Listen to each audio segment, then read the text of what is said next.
to hear Jordan Peterson using such dehumanizing language, like after he was the guy who was like, I weep for the incels because they don't get enough benefit of the doubt. They've got a hard time in life, those incels. And now he's like, Nick Fuentes is a parasite Pharisee and needs to go to hell forever. The problem is that 4 to 5% of the population, something like that, is cluster B, that's the DSM-5 terms, histrionic, narcissistic, antisocial, psychopathic, or they have dark tetrad traits. They're Machiavellian, they're sadistic.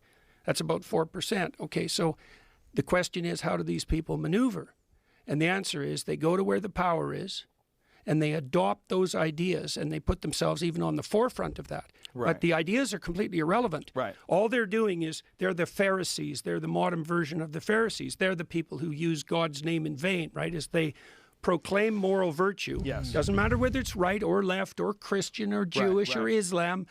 They invade the idea space and then they use those ideas as false weapons to advance their narcissistic advantage. Yes. And so then you have the problem, and the right's going to face this more and more particularly, because the left had to face it when they were in powers. Yes. How do you identify the psychopathic parasites, 4% of the population, who are clothed in your clothing and waving your flags, but who are only in it for narcissistic benefit? I'm no psychologist, okay? I'm not an expert in this, but I think I've learned enough to recognize what projection is.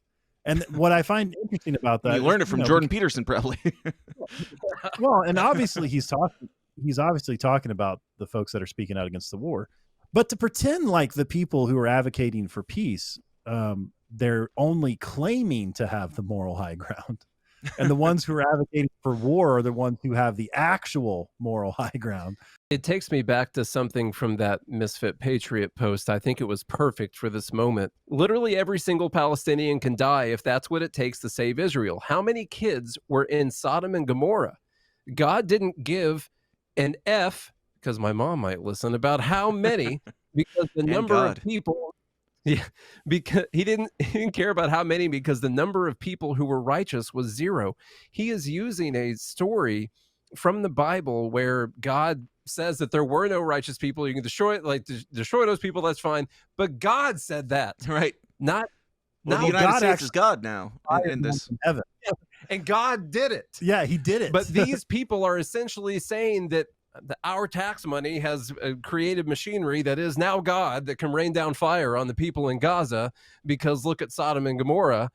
It's exactly what Jordan Peterson is talking about. See what God did? That's why our government God is allowed to do the same thing. It's just as justified as anything God would choose to do. Those are still war crimes, and it's disgusting. And to then use his own language there, to try to flip that and say that's that we can't give rise to those voices, when Israel is the one who's trying to protect, they're using the exact things he was talking about to further their narcissistic aim, which is to protect their reputation as the Holy Land or holy people are doing the right thing, that they have the moral high ground while they're pursuing their narcissistic aim.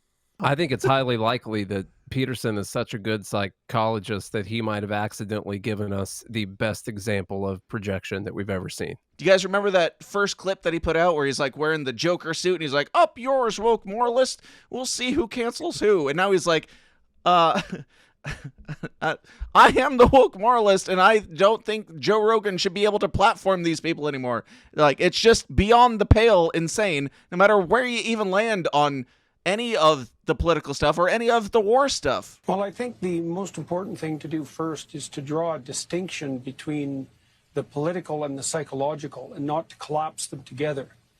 So imagine this. Imagine that there's a group of individuals, about 4% of the population, who have a set of personality characteristics that have been described as dark tetrad.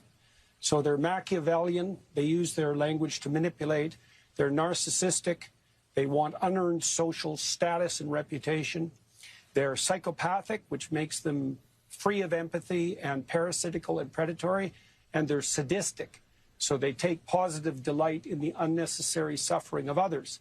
Now, those people also use false cries of victimization, let's say, to manipulate, and they're entitled.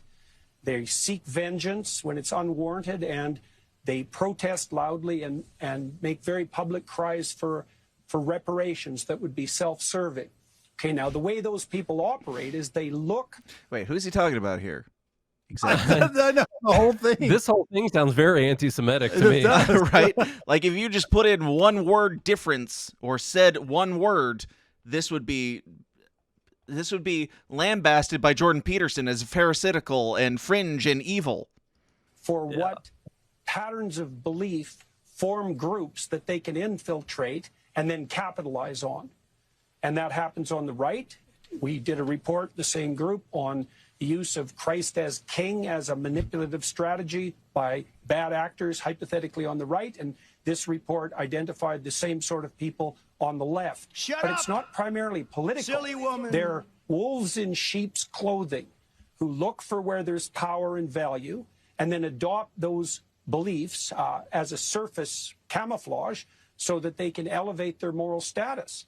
Now, and this has become worse in recent years, as far as I'm concerned, because the evolved strategies that we have for dealing with these psychopathic types, psychopathic narcissistic types, don't work well online. In this case, condensed down Jordan Peterson into newsbite form is even worse than the previous Jordan Peterson clip, because he hit all of the lowlights that we heard in the other. Right. Yes. Like you're trying to make the case for Jordan Peterson said a lot of other good things, and then Jordan Peterson immediately after this is like, let's take all the worst things, all the clips that everybody's pulling out of context supposedly, and I'm gonna put that all into one 5-minute or 3-minute clip. I couldn't have cut that together myself.